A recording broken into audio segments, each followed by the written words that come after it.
এবার ইসরায়েলে পাল্টা হামলা চালিয়েছে ফিলিস্তিনের স্বাধীনতাকামী সংগঠন হামাস।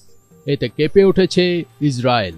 ইসরায়েলের বাণিজ্যিক রাজধানী তেল আবিবে মুহুর্মুহু রকেট হামলা চালিয়েছে ফিলিস্তিনির এই স্বাধীনতাকামী সংগঠনটি। এই হামলার ফলে সেখানে আকাশ সতর্কতা সাইরেন বেজে ওঠে এবং সেখানকার বাসিন্দাদের মধ্যে আতঙ্ক ছড়িয়ে পড়ে।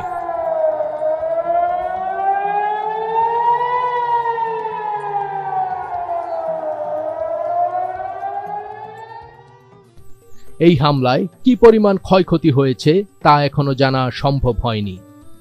গতকাল বৃহস্পতিবার টাইমস অব ইসরায়েলের এক প্রতিবেদনে এ তথ্য জানানো হয়েছে। হামাস জানিয়েছে, ইসরায়েল যুদ্ধবিরতি ভঙ্গ করে গাজায় স্থল ও আকাশপথে ব্যাপক হামলা চালিয়েছে। দেশটির এ হামলায় 4 শতাধিক ফিলিস্তিনি নিহত হয়েছেন। দেশটির এ হামলার জবাবে ইসরায়েলের রকেট হামলা চালানো হয়েছে।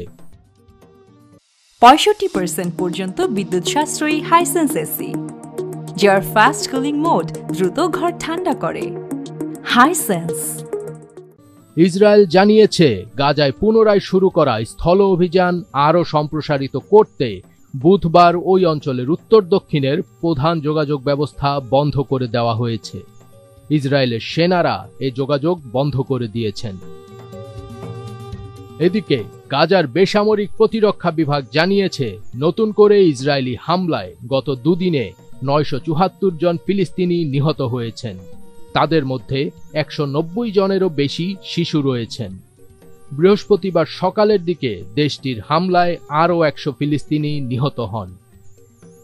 হামাসের সামরিক শাখা আল কাশেম ব্রিগেড জানিয়েছে, গাজার বেসামরিক নাগরিকদের ওপর ইসরায়েলি গণহত্যার জবাবে তেল আবিবে রকেট হামলা চালানো হয়েছে।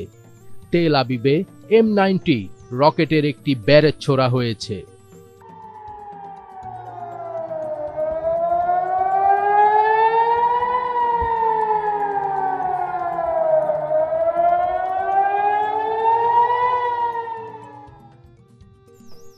ইসরায়েলি সেনাবাহিনী জানিয়েছে, গাজা থেকে নিক্ষেপ করা একটি প্রজেক্টাইল আটকে দেওয়া হয়েছে।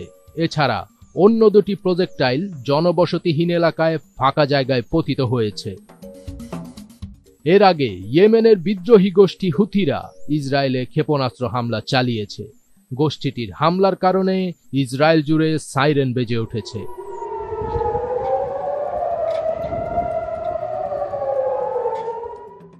ইসরায়েলি সেনাবাহিনী IDF জানিয়েছে, ইসরায়েলি বিমান বাহিনী ক্ষেপণাস্ত্রটি ইসরায়েলি আকাশসীমায় প্রবেশের আগেই প্রতিহত করেছে। এই ঘটনার পর কোনো ক্ষয়ক্ষতি বা গুরুতর আহতের খবর পাওয়া যায়নি।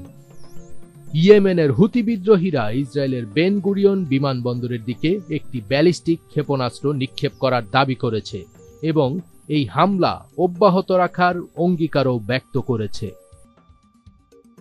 ফজবির তাজ, ATN বাংলা।